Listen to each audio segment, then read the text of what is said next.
आप सभी को प्रभु यीशु के नाम में जय मसीह की। हम स्वागत करते हैं आपका प्रतिदिन के वचन में। और आज का वचन जो हमारे लिए लिया गया है वो जकरिया की पुस्तक उसका 9 अध्याय उसके 12 वचन से है, जहाँ पर इस प्रकार से लिखा हुआ है, हे आशा धरे हुए बंदियों, गढ़ की ओर फिरो। मैं आज ही बताता हूँ कि मैं तुमको बदले में दुना सुख दूंगा। हालेलुया।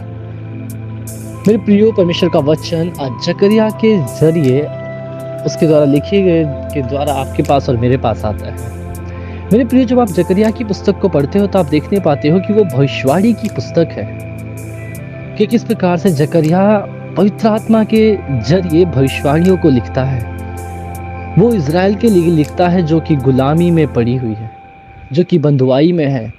मेरे प्रियो, उसी प्रकार से आज आप और मैं भी कुछ गुलामी में पड़े हुए हैं। कुछ लोग पाप की गुलामी में हैं, मसीह में तो हैं, हर संडे चर्च को तो जाते हैं, कलीसिया में जाते हैं, परमेश्वर की आराधना करते हैं, वापिस आते हैं और फिर शैतान उनके मन से वो वचन जो सुन के आते हैं, जो भलाई के काम को न करना वो सुन के आते हैं, वो चुरा लेता है और फिर से वो उसी पाप के गुलामी में 6 के 6 दिन में पड़े रहते हैं। कुछ लोग चुगली करने की गुलामी में हैं, उन जब तक वो चुगली ना करे उनसे रहा नहीं जाता। कुछ लोग झूठ बोलने की गुलामी में छोटी छोटी बात पे झूठ बोल देते हैं, बाद में सोचते हैं कि क्यों, मुझे ज़रूरत भी नहीं थी उस जगह पे झूठ बोलने की।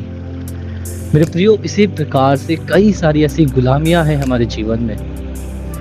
मेरे प्रियो, कुछ लोगों को बीमारी में गुलाम में पड़े हुए हैं, कुछ लोग कर्ज की गुलामी में पड़े हुए हैं, परंतु मेरा परमेश्वर यहोवा आज आपसे और मुझसे कहता है कि हे आशा धरे हुए बंदियों, जो आप और मैं आशा धरे हुए हैं और आज इस वचन को सुन रहे हैं, हम परमेश्वर की आराधना कर रहे हैं कि हाँ, परमेश्वर हमें इस बंधुआई से छुड़ाएगा, हमें आज़ाद करेगा। तो मेरे प्रियो, मैं आपको बता देना चाहता हूँ, उसने आज़ाद कर दिया है। ज़रूरत है तो हमें उस पर भरोसा करने की, उस पर विश्वास करने की, क्योंकि उसको वो तो आपको चंद मिनटों में उस जगह से निकाल कर कहीं और खड़ा कर सकता है। परंतु मेरे प्रियो, वो आपको परख रहा है कि क्या आप उस सोने की तरह निखर पाए हैं, क्योंकि वो तो आपको एक अच्छे कुम्हार की तरह एक अच्छा बर्तन बनाना चाहता है। इस वजह से वो कहता है कि हे बंदियों, हे आशा धरे हुए बंदियों, गढ़ की ओर फिरो। मेरे प्रियो, जिस प्रकार से यहोशू जब वो एक नगर में जाते हैं और उस नगर को वो देखते उस नगर में कैसे घुसे, तो परमेश्वर ने बताता है, इस गढ़ को ढा देने वाला परमेश्वर मैं हूँ। तो मेरे प्रियो, उसी प्रकार से चाहे परेशानियाँ कितनी बड़ी क्यों ना हो, चाहे वो गुलामी कितनी बड़ी क्यों ना है, परंतु हमारा परमेश्वर कहता है गढ़ की ओर फिरो, मैं उसे ढा दूंगा। हालेलुया। और मेरे प्रियो, उसका वचन कहता है, आज ही बताता हूँ कि मैं उसके बदले तुम्हें दूना सुख दूंगा। हालेलुया। मेरे प्रियो, अगर आप आज दुख झेल रहे हैं तो परमेश्वर उस दुख का दुगना आपको आनंदित करेगा, आपको दुगनी आशीषें देगा, आपको दुगनी आत्मिक आशीषें देगा, आपके बुरे चाल चलन को दूर करेगा। परंतु कब मेरे प्रिय, जब हम उस पर आशा धरेंगे, उसकी महिमा, उसकी प्रशंसा करेंगे और विश्वास रखेंगे कि हाँ, वो मुझे आज़ाद कर सकता है और उसकी आज़ादी में हम अपने जीवन को बिताएंगे। हालेलुया।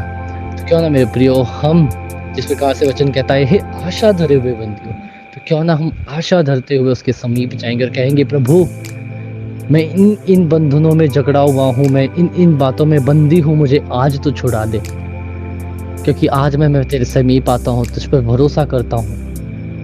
तो क्यों ना मेरे प्रिय, हम सर झुकाकर प्रार्थना करें। धन्यवाद प्रभु यीशु, धन्यवाद करते सुंदर समय के लिए प्रभु, जो आपने हमारे जीवन में दिया।